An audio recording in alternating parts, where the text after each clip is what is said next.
Spiritual gifting and social media batching. Problem. Torrie, how do I begin scheduling content for my church and what is batching? Please help. If you want to hear 3 amazing tips to help your church or faith driven organization to improve their online presence, then you're in the right place.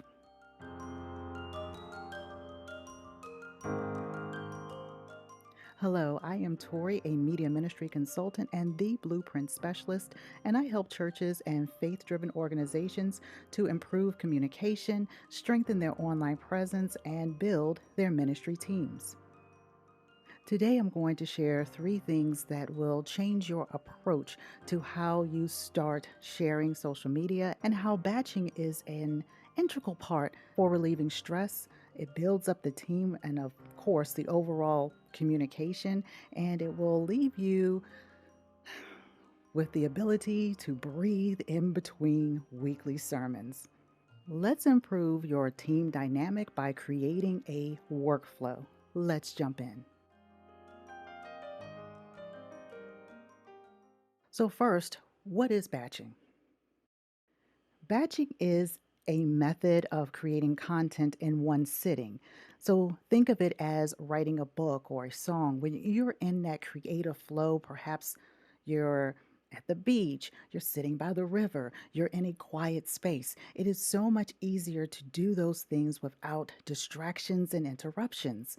So, when you're batching content for your church or faith driven organization, you want to, as much as possible, be in that state of mind so that the Holy Spirit can speak through you through the graphics and the scriptures and the things that your church or organization should share.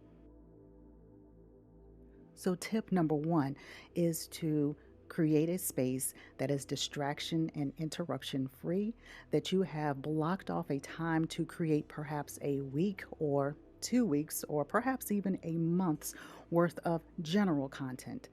That means you're going to get a little detective work in.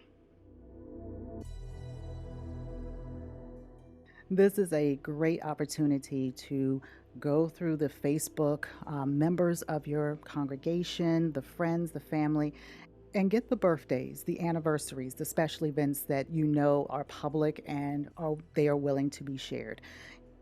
They are willing to share that information.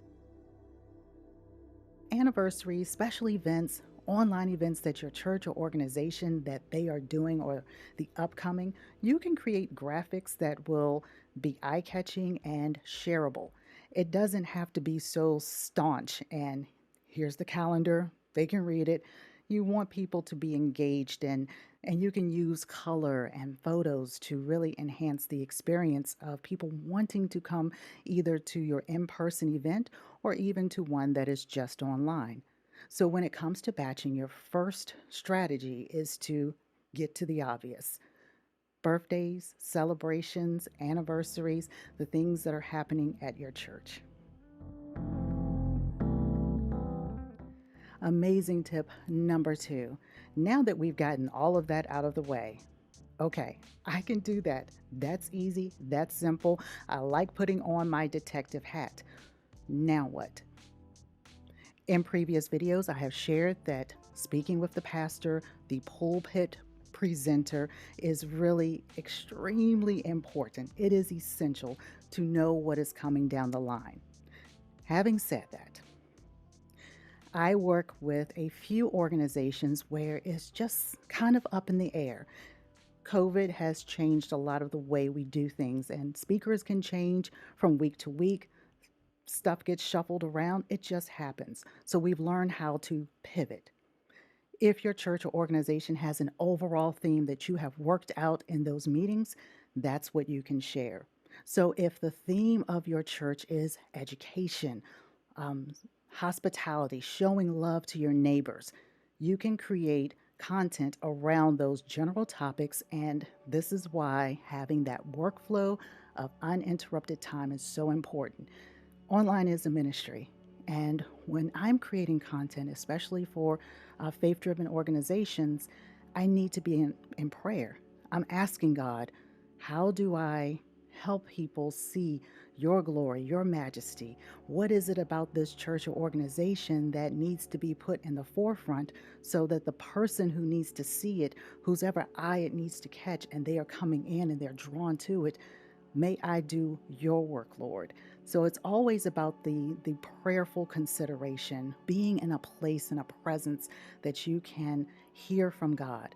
And don't think that just because this is social media that God isn't listening or he doesn't care, because he does. It is a ministry. So tip number 2, use the content, the overall theme if you can, from your church or faith-driven organization, whatever that focus is for the sermon. You can break these up by pulling quotes, something that the speaker, pulpit presenter, something that they said during the service. Maybe it was last week or the week before. If they have a theme and it fits and they shared a scripture or they talked about it, you can extract that and give the speaker credit. Pastor, bishop said this. Let's ponder. Let's think about that. He used this scripture. Let's ponder and think about how we can apply that to our lives and what was the context of it. And finally, tip number 3. How does this improve the team dynamic? How does batching even begin to help that? Well, if you have a team of 2 or more people and you've already collaborated, you know the color scheme, the branding, the logo, the fonts, it makes it less stressful. Knowing where you're headed for the next week, 2 weeks, or even the month really does help when it comes to life in general. Many of us are not able to be employed by the church as their social media ministry person. We're simply volunteering our time and doing things as unto the Lord. And the more information we have to be able to share and create that content and then have the amazing discussions, which I've had so many, and I know this happens when you are scheduling that time and you know you're going to turn off your phones and really focus on what the overall theme is, what the message was, and start diving deeper. Those ideas start flowing, and it's just such a great experience to share what the 2 or 3 or the team of you has learned and what you've taken away from the message.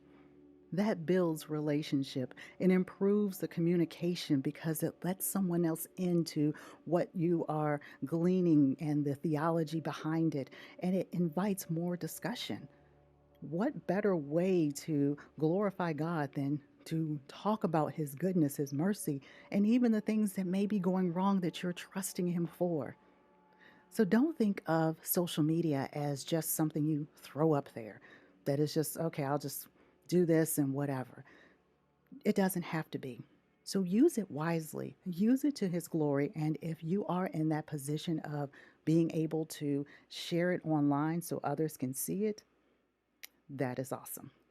Last thing, credit. You, as a social media manager, you don't need to put your name on it.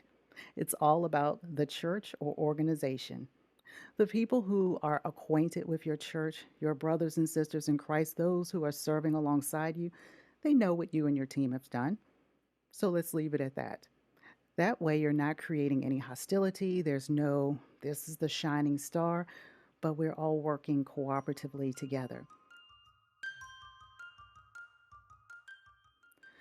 Thank you so much for joining me for this series. I cannot wait to hear how all of this has impacted or influenced or helped you and your faith-driven organization to bring people in, to draw more eyes onto your Facebook, your Instagram, Twitter, TikTok, however you're using social media. I would love to see your posts. So please use the hashtag #OurGivenPurpose so that I can go in and catch a glimpse of what you're doing. I hope that you will take heed, listen, and enjoy the process of this online ministry.